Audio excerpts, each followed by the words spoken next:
Assalamualaikum warahmatullahi wabarakatuh. Waalaikumsalam. Alhamdulillah wa syukurillah wa nikmatillah la haula wa la quwata illa billah. Kita jumpa di Bacain Berita. Kelihatan sekali senyum yang sumringah dari Bung Kameramen. Amin Bung Alfian. Baik. Dan kita semua murah Amin. senyum. Nah Bung Alfian, ini ada dari Republika Online Bung Alfian. Kebetulan saya dapat dari Instagram.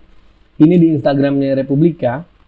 Judulnya, Aswaja Center targetkan pembekalan 1000 dai untuk tangkal radikalisme. Nah, Bung Alfian, bagaimana respon awal dari judul ini, Bung Alfian? Biasanya mengarah-mengarah kemana nih, Bung Alfian? Saya ingin mengawal dengan apakah Majelis Dakwah, apakah Dewan Dakwah, apakah lembaga dakwah, apakah ormas dakwah, kita akan siapkan 1000 lebih, 100.000 atau 1 juta untuk cegah tangkal komunisme dan hal-hal yang membahayakan bangsa dan negara. Jadi ini merupakan sebuah komando dari saya agar semua mubalik dan ulama-ulama kita lakukan daurah-daurah, pengkaderan-pengkaderan untuk menangkal kebangkitan PKI dan menangkal penyebaran aliran sesat. Betul. Ini sebagai bentuk edukasi. Fastabiqul khairat. Silakan Anda lakukan itu. Kami akan lakukan untuk kedaulatan NKRI daripada tekanan asing dan antek. Kita akan lakukan pendidikan 1 juta mubalik untuk menyadarkan akan kebangkitan PKI dan gerakan yang merusak negara. Begitu respon awal Bung Kameramen. Ya, saya setuju sekali tuh Bung Alfian. Karena kayaknya basi banget gitu radikalisme mulu. Kita perlu memang tokoh-tokoh, dai-dai, ulama-ulama yang memang menjelaskan kepada umat bahwa ini loh aliran sesat yang sebetulnya, bahwa ini loh yang mengganggu negara yang sebetulnya. Nah, Bung Alfian, tapi saya sekelebat lah ya, melihat orang-orang yang menyuarakan tangkal radikalisme ini tidak ada wajah-wajah wudhunya Bung Alfian. Tapi nanti kan dibilang, wah menilai ibadah orang. Nah, tapi kita kembali dalam beritanya Bung Alfian. Dewan Pimpinan Pusat Aswaja Center memberikan pembekalan terhadap 1000 dai untuk menangkal radikal di Indonesia. Nah Bung Alfian, saya malas juga baca berita Bung Alfian. Mungkin respon Bung Alfian, apa sih nih radikalisme ini? Ini makanan apa? Atau isu apa? Atau mungkin ini lahan basah Bung Alfian? Karena kan 1000 udah kebayang tuh Bung Alfian. Konsumsinya kali 30.000, tempatnya, aulanya. Bagaimana responnya Bung Alfian? Bismillahirrahmanirrahim. Sebuah tema dibacain berita yang luar biasa.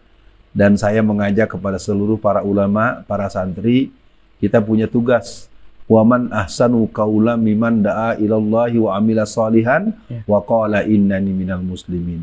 Siapakah yang lebih baik perkataannya daripada orang yang mengajak ke jalan Allah? Lalu kalau tadi dibilang ada pembekalan, itu mengajak ke jalan siapa? Ya, radikal ini sebenarnya agenda siapa? Ini merupakan sebuah turunan daripada konsep moderasi yang dikeluarkan pada bulan Maret tahun 2022. Yang mana didapatkan gelontoran dana 3,2 triliun. Dan kita akan menghadapi mereka dengan senyum, dengan semangat, dengan santai, dan kita serius. Maka untuk ke depan, seluruh ulama, pesantren, ustadz, ustazah, para habaib, tokoh-tokoh Islam, kita hadapi mereka dengan satu tema besar, tantangan dan kewaspadaan keumatan dan kebangsaan yang akan membuat negara kita menjadi negara yang besar, ketimbang negara yang memerangi bayang-bayang yang tidak jelas sumber bangunannya. Jadi yang jelas, Bung Kameramen, apa yang tadi disoal adalah hal yang sebetulnya bukan persoalan. Iya Bung Alfian. Tapi menurut saya tetap persoalan Bung Alfian. Kenapa? Karena mereka melakukan acara ini atau melakukan pembekalan ini ada satu sebab Bung Alfian kenapa mereka melakukan. Jadi di dalam berita ini, pembekalan ini diadakan karena belum lama ini kita mendengar ada ibu-ibu berhijab, bercadar, membawa senjata dan mau masuk ke istana negara. Ini sebagian kecil yang beraksi. Kalau kita terus diam tentu akan semakin besar. Kesel banget Bung Alfian dengar alasannya ada pembekalan ini. Gimana Bung Alfian? Ada kasus itu, kemudian disudutkan umat Islam, kemudian dibuatlah pembekalan dai untuk menangkal radikalisme. Nah, pertanyaannya mungkin biar lebih enak didengarnya, apakah ini wadah untuk mengadu domba sesama umat Islam, Bung Alfian? Ya, kalau boleh saya bilang ini merupakan sebuah sinematografis kelas kacangan, ya. Mau framing kagak aci gitu ya.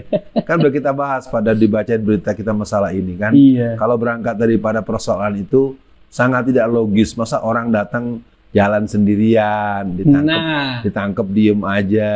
Terus penampakannya pun masa seorang yang katanya punya jiwa keagamaan yang kuat dipegang tangannya diem aja. Kan kalau orang itu dia punya iffah, dia punya izah, dia akan menepis. Dia kan bukan muhrim, kok bisa dipegang tangannya diem aja. Kita semua sangat menyaksikan itu. Jadi lagi-lagi Bung Kameramen, ini semakin jelas sebuah kerja yang haba masturo. Dia seperti buih yang tidak akan kuat. Maka dari itu saya Alfian Tanjung mengundang kepada seluruh masyarakat, mari kita berpikir waras, berpikir akal sehat. Kita urus negara ini secara patut, dan untuk adanya pembekalan dari Aswaja Center dengan 1.000 orang silakan lakukan, karena kita pun akan memberikan pembekalan bersama dengan keluarga besar NU Garis Lurus dan juga pada peran-peran publik yang akan bekerja sama dalam dakwah sebagai bentuk hak sesuai dengan Undang-Undang Dasar 45 pasal 29 ayat 1 dan ayat 2. Iya, Bung Alfian, untuk akhir sesi dibacain berita, Bung Alfian kan tadi sebut silakan saja kalau mereka ingin melakukan pembekalan. Masalahnya Bung Alfian, banyak yang nggak tahu apa-apa, jadi ikut-ikutan. Nah ini bagaimana, atau untuk akhir ini, apa pesan Bung Alfian untuk para dai di kampung, di daerah, di tempat-tempat yang mungkin mereka ya bisa dibilang jauhlah dari pusat kota, agar tidak mudah terperangkap dalam isu radikalisme, apalah itu Bung Alfian, yang menurut saya ujungnya malah mengganggu kestabilan ukhuwah Islamiyah kita, Bung Alfian. Yang pertama untuk dibacain berita untuk penutupan ini, pertama rajin-rajinlah menonton channel Ustadz Alfian. Nah itu mantap. Itu nanti jadi poin kan gitu. Yang kedua, ikuti juga arahan dari guru-guru kita. Guru-guru kita banyak yang ahli hadis, ahli Al-Quran, ahli sejarah. Kita boleh belajar dari banyak pihak dan kita punya cara untuk memberikan penegasan, cara untuk bisa memberikan kesimpulan, cara untuk memilah dan memilih. Dan yang terakhir, mari kita berserah kepada Allah dengan semangat hasbunallah wa ni'mal wakil, ni'mal maula wa ni'man nasir, wa ma karu wa ma karallah wallahu khairul makirin. Kalian boleh punya rencana, tapi Allah yang akan memenangkan rencananya. Selamat berdakwah, selamat berfastabiqul khairat. Kita akan tegakkan Islam sesuai dengan konstitusi, dan kita akan bergerak menegakkan Indonesia berdaulat dengan rahmat Allah Subhanahu wa taala. Assalamualaikum warahmatullahi wabarakatuh.